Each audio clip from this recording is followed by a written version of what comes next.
Good afternoon, good evening from wherever you're watching this in your location, and welcome to the first part of our four-part webinar series. Our aim over the next 4 weeks is to take you on a journey and share information that will enable a simple understanding on key areas which may allow you and your colleagues to make more informed decisions regarding the management of microbiological contamination issues. This first installment focuses on the beginning of this journey, the obtaining of a suitable sample, and will hopefully provide some insight as to how your organization can obtain the best and most representative sample for the task at hand. I am David Armitage. It's a pleasure to meet with you all, and I have the absolute pleasure of presenting to you today. The aim of this bite-sized session is not to bore you with any in-depth or overcomplicated technical detail, but instead is to provide a very, very basic overview and understanding of some of the key considerations to maximize the benefits of a good fuel sample, whilst avoiding some of the main issues which can undermine the whole microbiological testing process. So what are the main points going to be covered in this session? Firstly, the basics of collecting a good fuel sample.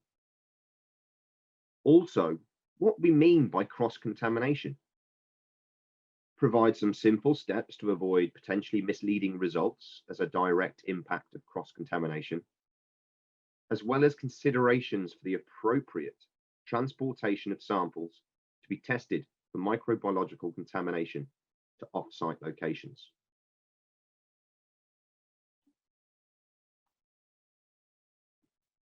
To avoid wasting time, effort, and indeed money, it is vital to understand that any testing process is only as good as the sample it is testing in the first place. So therefore, obtaining the best fuel sample you can from the start is a good foundation to build on. And here are some initial points to consider. Does the fuel sample contain the highest concentration of contamination in the tank? Timing is crucial in terms of taking the sample and the time taken before it is tested. The presence of water in fuel systems is the root cause of microbiological contamination. And whilst this is impossible to eradicate entirely, as it can occur naturally through things like condensation and the very way fuel is made and transported, it can be managed. Whilst regular water draining will help minimize the impact, there will always be an element of risk which needs to be controlled. Testing, therefore, represents the most cost-effective first line of defense for the detection and monitoring of microbiological contamination. There is actually a vast amount of information and guidance on the control of microbiological contamination across various industries, and these include the likes of IATA, JIG, ASTM, the Energy Institute, and even localized standards such as here in the UK. However, the reality is that these are not mandatory requirements, nor are they generally accessible to all. In most cases, you need to be a member. You may have to pay for them. And the harsh reality is that you may not even know what it is you're looking for in the first place. If you are fortunate enough to have the encyclopedia of documents which will cover all of the aspects, and indeed have the time to read them all, are the concepts actually understood? If indeed they are, how easy are they to relay to the operatives on the ground, taking the fuel samples and carrying out the processes in the first place? Our aim is to provide you with an overall, simple, layperson view of the main points in one easy, bite-sized session. After all, good fuel husbandry will ultimately save you, the customer, time and money, whilst at the same time increase asset optimization. It is important to understand it is no one's intention to do so, but microbiological contamination can actually be passed on or indeed transferred throughout the fuel supply chain once it leaves the sterile environment of the refinery, which is why it can cause so many issues. Whilst realistically this form of passing contamination from one asset to another is very difficult to prevent entirely, as initially we could be talking about organisms so small they'll sail past most filters. So testing can help reduce the potential impact at all levels of this form of cross-contamination. There are, however, other aspects of cross-contamination that we certainly can control to ensure that the presence of these external factors do not have an impact on the decisions that operations make as a result. We are surrounded by organisms all the time, both human and environmental. As fuel samples are collected in the field, in various locations, conditions, and climates, and not in a completely sterile environment, it is important to try and minimize the chances of additional organisms entering the sample which were not there in the first place.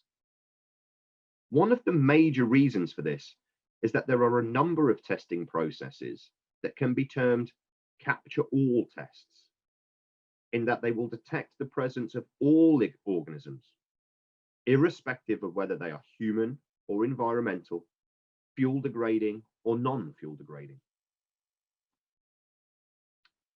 So, to obtain the most representative result of any testing process, it is important to minimize the risk of introducing additional organisms, as these may sway the results you obtain.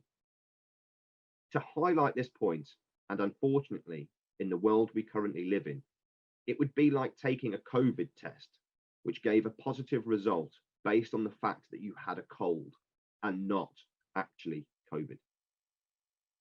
Therefore, we cannot stress enough the importance of minimizing the risks of stray organisms entering the sample. After all, do you really want to be spending thousands or even millions quarantining assets, carrying out remedial work, and putting an asset back into service based on someone sneezing into the fuel sample, or because dirty equipment was used to collect the sample in the first place? Making the sample the best it can be from the beginning provides the best foundation upon which an organization can make the most efficient operational decisions. We all love a good acronym.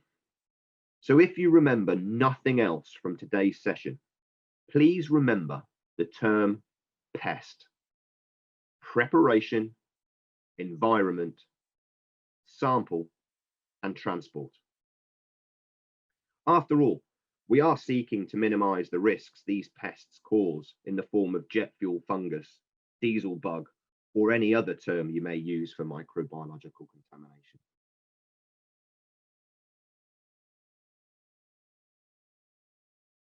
We now pause for a brief health and safety announcement.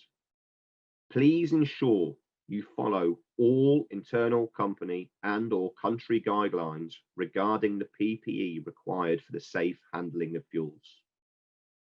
Announcement over. If you want a reliable result from your testing process, then planning the preparation stage cannot be taken for granted. From the outset, preparation is key to obtaining a good and more representative fuel sample.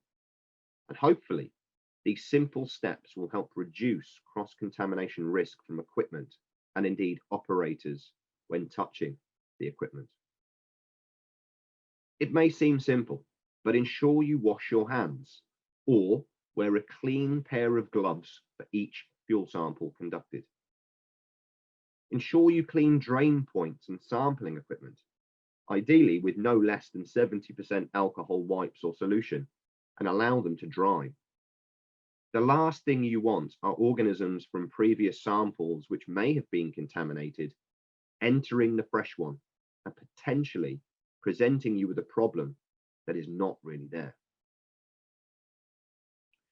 Preferably, a new sample container would be used for each sample, but failing that, and as a minimum requirement, each container should be cleaned using 70% alcohol wipes or solution and allowed dry. We have already gone over what external cross-contamination is, so here are some considerations on how to minimize the risk. Do not touch the inside of the sampling equipment or sampling container. And certainly do not sneeze, cough, eat, or anything like that into or over a fuel sample. Whilst it may sound rather ridiculous and not something people would do deliberately, these could potentially have a significant impact on the sample itself. Once the fuel sample is drawn, it is important to also seal it as quickly as possible. Do not leave it exposed to nature or uncovered for any extended period of time, as this will further enhance the risk of external human or environmental contaminants entering the sample.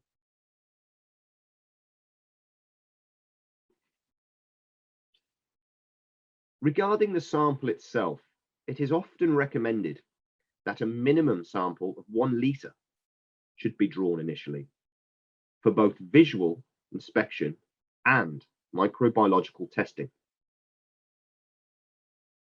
In an ideal world, taking samples from different parts of the tank would be widely practiced to obtain a more representative result, as unfortunately, organisms are not evenly spread. However, we do not live in an ideal world. So as a bare minimum, and as water is the root cause of microbiological contamination, as previously highlighted, the sample should be taken from the lowest point of the tank, as the bottom of tanks is where it will most likely accumulate and where most of the organisms prefer to take their swimming lessons. Once the sample is complete and sealed, ensure that it is clearly labeled with at least the date, time, asset, and location details to reduce any potential confusion if taking multiple samples, or more importantly, transporting the samples to off-site facilities. Before testing, leave the sample to settle for at least 15 minutes to allow the organisms and any potential water captured in the sample to settle at the bottom again. Once it has settled, and in order to conduct a microbiological test, you will then need to extract the required subsample amount to perform the actual test from the bottom of the sample container in order to get the most representative result. Finally, on this point, if you're conducting different microbial tests for a comparative purpose, it is vital the same sample is used at the same time, irrespective of how long each test requires to provide a result. Delaying testing times between different tests will impact the results each test will provide, and your comparison will be worthless.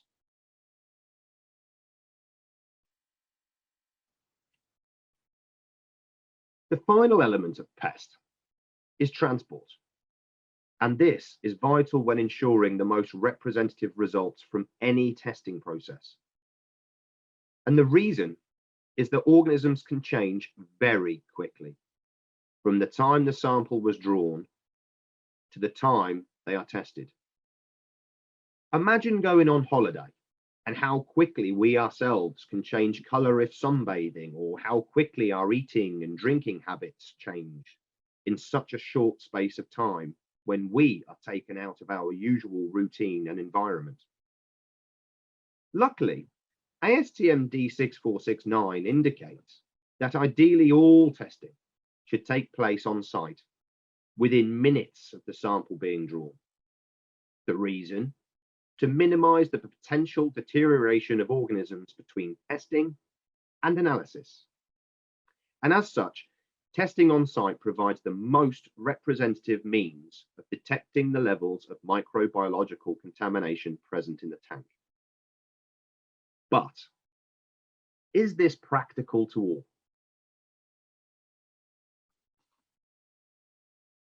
The reality is that testing on site may be difficult.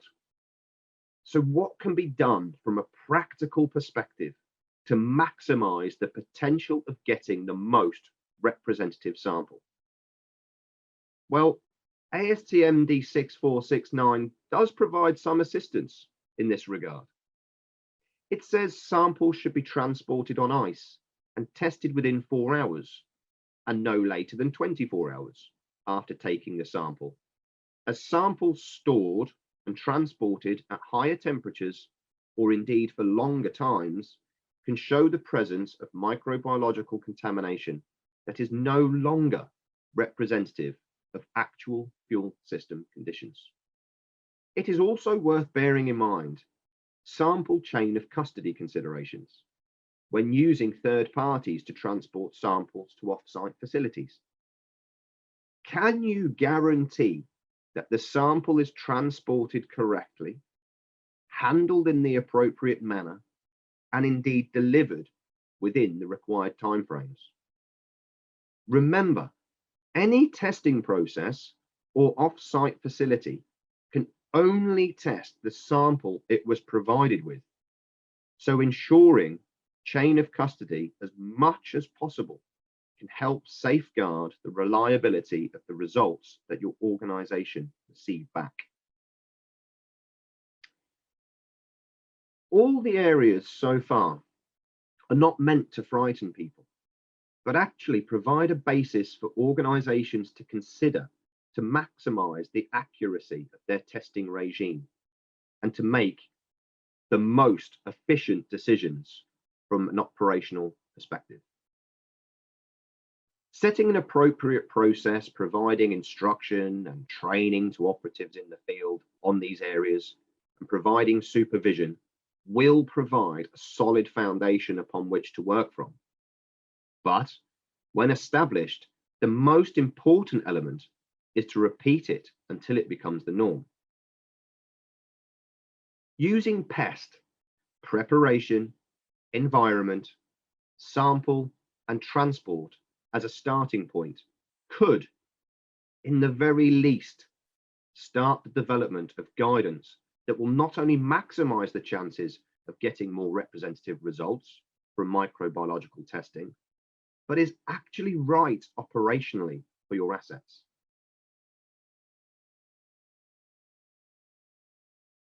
Very loosely, a good process would look like this.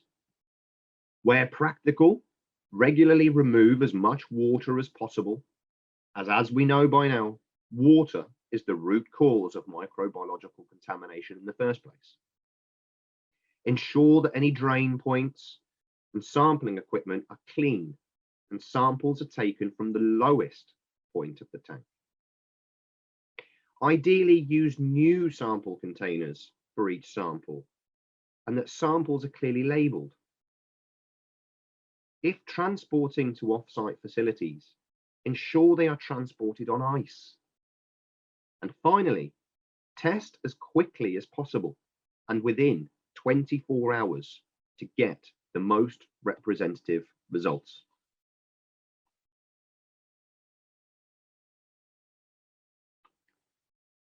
Naturally, we hope that you've enjoyed this session and that it was simple to understand. But to summarize, any microbiological test is only as good as the sample it is testing. So it is important to take the time to get the best possible sample, avoiding as many risks of cross-contamination as possible. Ensure all equipment is as clean and sterile as can be. Test the sample at the earliest opportunity and ideally within 24 hours. If transporting the sample off-site, ensure it is transported on ice. The aim is to make any sample to be tested for microbiological contamination the most reflective it can be of the actual fuel system condition. If not, the operation cannot make the most effective and efficient decisions, potentially leading to increased and unnecessary maintenance costs. Testing is the most cost-effective and efficient first line of defense against microbiological contamination. So give it the best chance to do its job properly. This was the first part of our 4-part series. Should you have any queries, comments, or feedback, please do not hesitate to contact us on the following details. Thank you.